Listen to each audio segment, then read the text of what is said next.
Welcome to Unit 3, Introduction to Geospatial Data and Data Foraging Methods. This section will focus on populating your GIS with the best available data from all sources and will provide strategies for discovery of data that may meet some or all of your requirements. Spatial data is all around us. Some researchers have suggested that up to 80% of all data is in some way geospatial. As positive as that sounds, much of this data is not easily discoverable, and much of it was created for purposes far removed from DRR, so we'll need to know how to adapt data created for other purposes to suit ours. Finally, there are a range of data formats that require conversion and importing to be useful to GIS. This can present challenges that we'll need to overcome. Fortunately, the trends are working in our favor, as most governments have adopted open data to some degree, and many have even created public portals to facilitate sharing.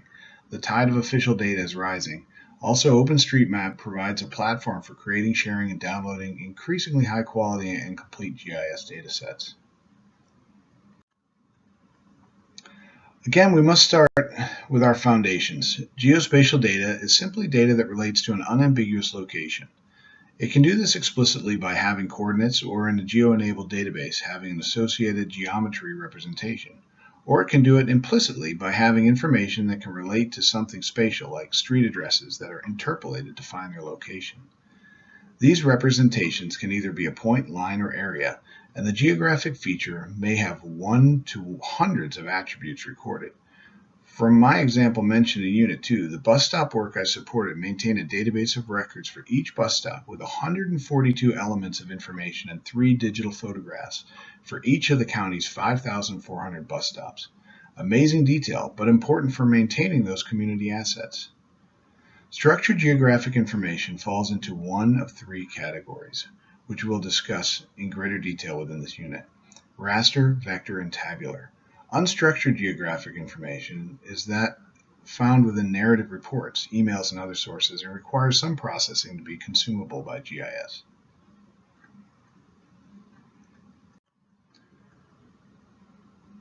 As teased in the previous slide, take a look at the graphic on the right. The top layers of data are showing vector-based data. This data type retains the geometry and attributes in a separate table. Though linked, they are made up of points, lines, polygons, or areas. The attributes have no real limit in number, and the GIS can visualize and reprocess or process the data layer based upon both the vectors and attributes. In the middle of the graphic is raster data. This can be most easily envisioned as a digital image or a matrix of pixels that contain generalized representations over larger areas. These are typically generated from imagery or from geospatial models, and each pixel contains an average value for whatever is being recorded. Not pictured as tabular data are structured text in delimited files, spreadsheets, or conventional databases that either have coordinates or some information that allows them to be allocated to a specific unambiguous geography. Data is sometimes categorized into 2 buckets: reference and thematic data. Reference data is background data designed for use in maps to orient the reader to the location being mapped. Thematic data is the reason you're making the map, the theme or subject. While you may see this in your searches, understand that this is a subjective categorization, and depending upon your purposes, these categories may not hold. We'll dive a bit deeper into this later.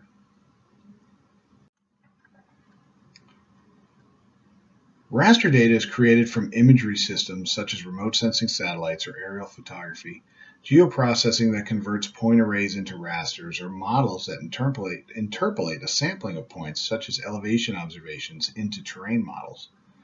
Raster data is typically assessed by its spatial resolution, or the actual dimensions of the Earth represented.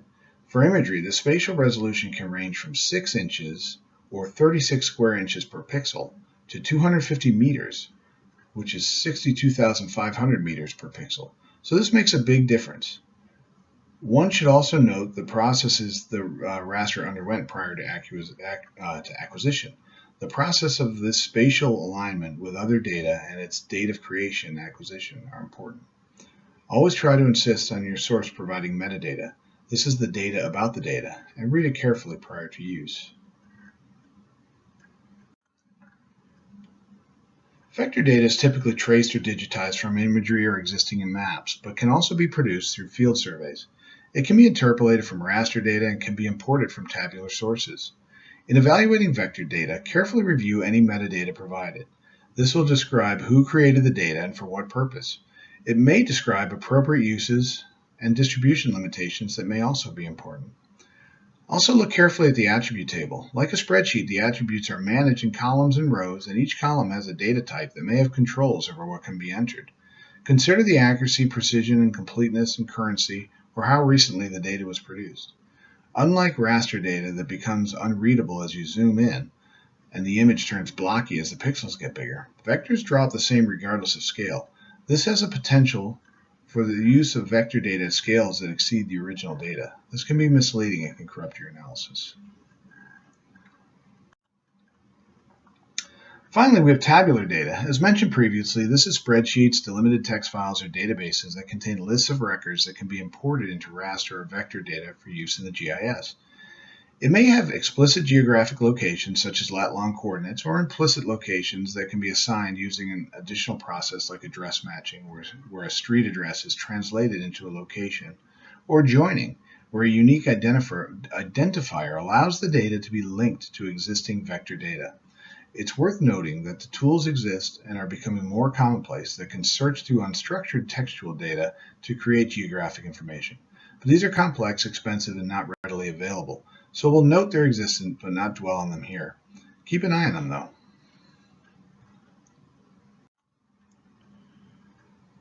As mentioned earlier, this is a notional categorization of data into reference and thematic layers. This sorting is important because if you're only using data for cartographic referencing or a backdrop, you don't need to worry too much about the attributes or even the quality, provided it looks good. Since we're not producing a map per se, but a system where almost all the features, excepting political boundaries, will be sometimes referenced, sometimes thematic, we can be aware of this, especially if someone provides you data they consider reference, but we will only have limited use of this categorization otherwise. Most of our data will then be considered dual purpose. For example, roads are a key reference layer in most maps, but they are also a community asset, a resource for evacuation, and a vulnerability to landslides. You may recognize this slide from Unit 2 where we defined each of these sources, but let's build on this a bit more with some examples. GIS acceptance and adoption is advancing at an increasing pace within governments all around the world. Many national mapping agencies are embracing the idea that this data should be shared with the public and have adopted an open data philosophy. This philosophy may not have reached local levels of government where data may be seen more as currency of exchange, so be prepared to negotiate and make a strong case for how sharing will make the source organization look good. Remember, this is a long-term process and a spiral approach, so pick your battles carefully and keep moving forward. If the data denied is helpful but not immediately critical, it may become available at a future date when the value of your activity is more widely recognized. Click on the examples in the slide to explore some national government portals where geospatial data is freely accessible. Once the domain of clipboards and stubby pencils, and all the opportunities for error that came with them, field data collection is benefiting from the smartphone revolution. With apps that can integrate the camera, GPS, and data entry screens, tools now exist that can turn any smartphone into a robust data collection tool. Open source tools exist which allow you to do this without additional cost, and the problem of working in a disconnected environment has been solved. So these remote areas of your community can be observed with the same rigor as the towns. While the tools do exist, there are many concerns one should carefully consider before sending teams out to collect data. Even if your staff are volunteers, field data collection can be expensive and burdensome due to the time and distances needed to be traveled. Also, you want to make sure you have thoughtfully defined your survey to collect the minimum essential information in understandable terms to maintain efficiency and ensure your volunteers can collect accurate information. Consider the possible risks to the surveyors and consider strategies to enhance their safety, like time of day and size of teams. Click on the links in this slide to learn more about the tools available for data collection. Overhead imagery provides a unique perspective on the landscape and can be used to create data, monitor situations, and plan for events.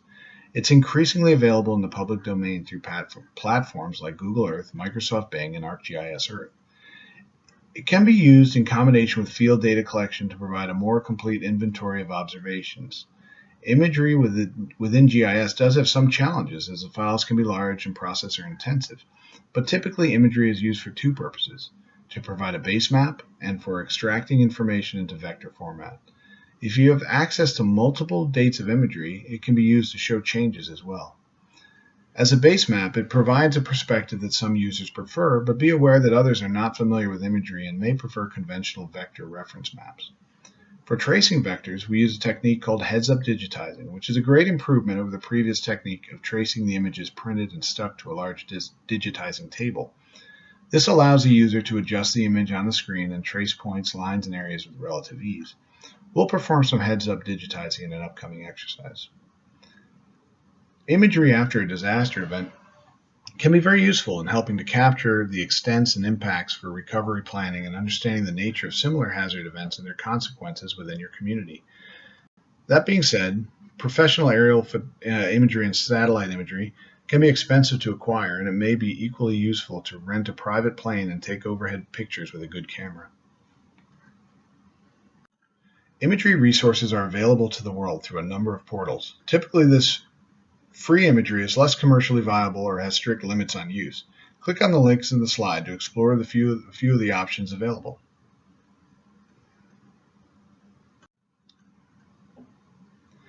As described in Unit 2, geospatial models use the geoprocessor and a series of codified process steps to generate new data.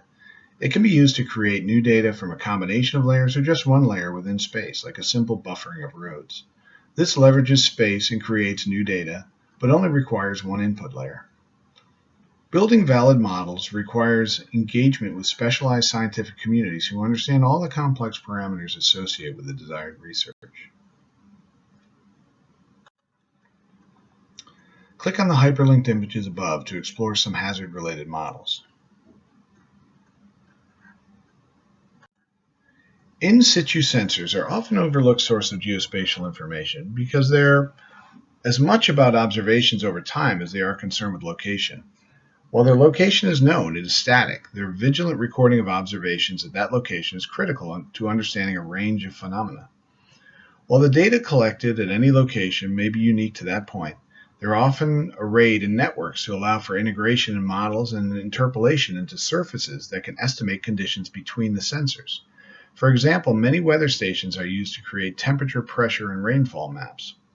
These are also growing in number as camera systems are being increasingly employed and other sensors for a range of data are leveraging the connectivity made available by the Internet. Click on the hyperlinked images to explore some in situ sensor systems. It's often impossible to ignore the press reporting, especially after disasters occurred. When considering this source in a disaster risk reduction mode, we're often considered looking back at past events and the citizens and press reporting that was recorded at the time. As we describe later, this source can be invaluable in understanding the disaster history of a community and a key input to planning risk reduction efforts. The community can also be engaged to help collect hazard and vulnerability information and is an essential resource for understanding public perceptions of risk and the means to engage the community in a constructive manner.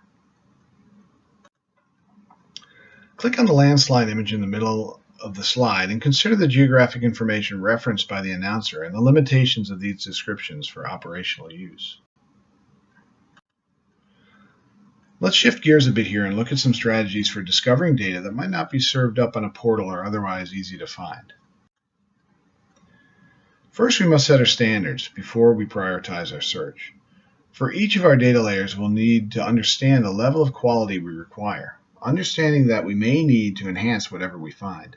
Some key aspects relating to appropriate use and quality are the date of the data set. Is it too old to be valid? Have there been significant changes in the area since it was created? How well is the data maintained? Does someone have the responsibility to maintain it? Do I have the latest version? What's the quality of the data? Is it sufficiently precise? How accurate is it? When considering these aspects, always consider both the geometry and attributes. There's a lot of data being created out there, so it's important to understand the nature of the organizations producing it and its relationship to the purpose for the data. Organizations mandated and funded to create data and held accountable for its quality are often referred to as authoritative sources. This data is often of high quality and well maintained. Informative data is created on a best effort basis and can be of good quality, but is likely maintained to a lower standard. This data may be collaboratively developed and maintained, like OpenStreetMaps, and is useful, but the user should be aware that it will require more effort to assure it's of sufficient quality. Ad hoc data may be excellent data, but was part of a one-off effort that's not maintained.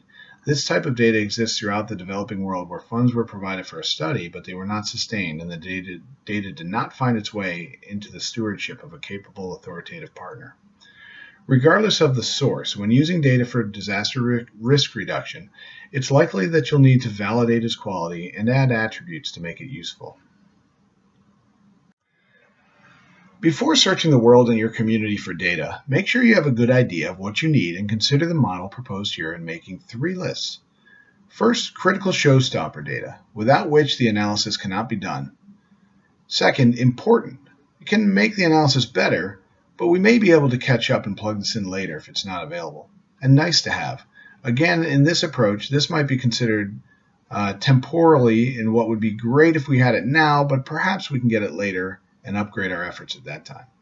Look over the organizations in your community and see who should be the authoritative owner of this data, understanding that it might not be in GIS-ready format. Take a look at maps that exist and read the fine print to see who created it and from what data sources. This can often provide good leads. Consider those ad hoc sources mentioned previously. Try to discover any projects that might have been pursued in the past and see what can be salvaged. Requesting data from another organization, depending on the business culture, can be a tricky maneuver. Consider these points prior to drafting any communication. Are there rules requiring that they share? Is there interest to share? Might they see risks in sharing? How can it benefit them to share? Once you've answered these to your satisfaction, draft a request memo that will either be sent to them or used to inform the conversation.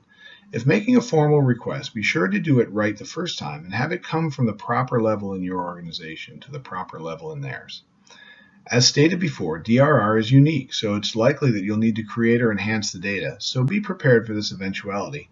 And unless this data is on the showstopper list, don't delay waiting for data if you can move forward without it. Having identified your critical data layers, you should now look a bit deeper to assess the attributes and the geometry to ensure they are structured and sufficient for your use. Identify any gaps and develop strategies to address them. Consider approaching the geometry and attributes separately, as you may be able to trace the features from imagery, such as Google Earth, and visit the sites to complete the attributes. For the attributes, try to develop some controls over what is recorded to standardize the data for the collection and analysis. Consider things like pick lists to ensure standard terms are used. When conducting field data collection efforts, be sure to conduct midstream quality control and catch errors while there's still time to correct them and save the data collection efforts. Better to recollect in a few areas rather than throw out the whole data and begin again. Data sources are all around us and increasing all the time as organizations adopt data-centric and even geospatial approaches. Keep an open mind with your data, with the data you discover, as a largely useless data set may have one or more useful aspects that can be merged with other data. Data foraging means you may be cobbling together many sources to provide you the one layer you need. In the end, we advance with the best data available. The confidence of our study may be coarse and of limited value, but remember, this is a process, and the plan is long-term improvement with medium-term development spirals. Do the best you can, and always be planning for the next improvement. Please complete Lab 2 on course sites, where you'll explore some data discovery and foraging on your own. Thank you for completing Unit 3. Please remember to complete the short quiz on course site before proceeding to Unit 4. Thank you.